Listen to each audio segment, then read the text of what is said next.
Godfrey Sentiba omutuuze mu bitundu by'ekiboga ali mu kukyawamu n'ab'enjuye eri abantu be balumiriza okwagala okubakolako obulabe. Bano betusanze Bukalango mu disitulikiti y'e Wakisonga kati gye basengukira olw'okutya okutuusibwako obulabe batutegeezezza ensonga zino bazitwala mu b'obuyinza. Nafunamu obuzibu wakati wange ne musuubuzi munnange Sumogere Livingstone.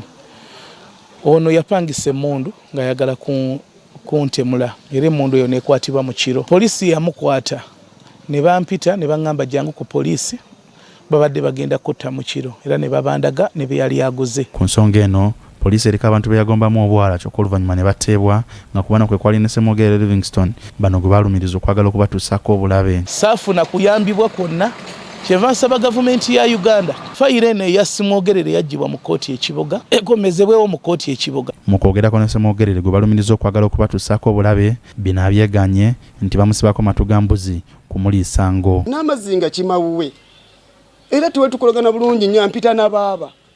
Nze nange muyita muto wange tukolaga nti wali buvuzi bonna simanyi ati iwe kivudde. Ssemwogere era alumiriza Sentiba okwagala okumukyayisa abantu n'okumusiba ng'entaba eva ku byanfuna era atulaze empapula poliisi kwe yamuweera akakalu kaayo ng'emuyimbula.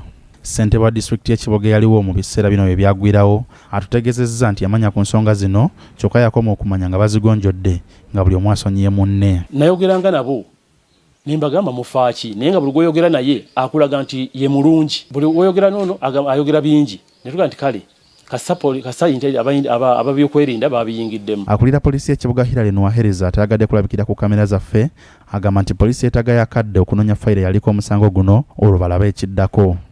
Sulaiman Ssebuggwawo, BBS Terefayina, Gambuuze. Weebale nnyo Sulaiman Ssebuggwawo ate bo abaami ba Kabaka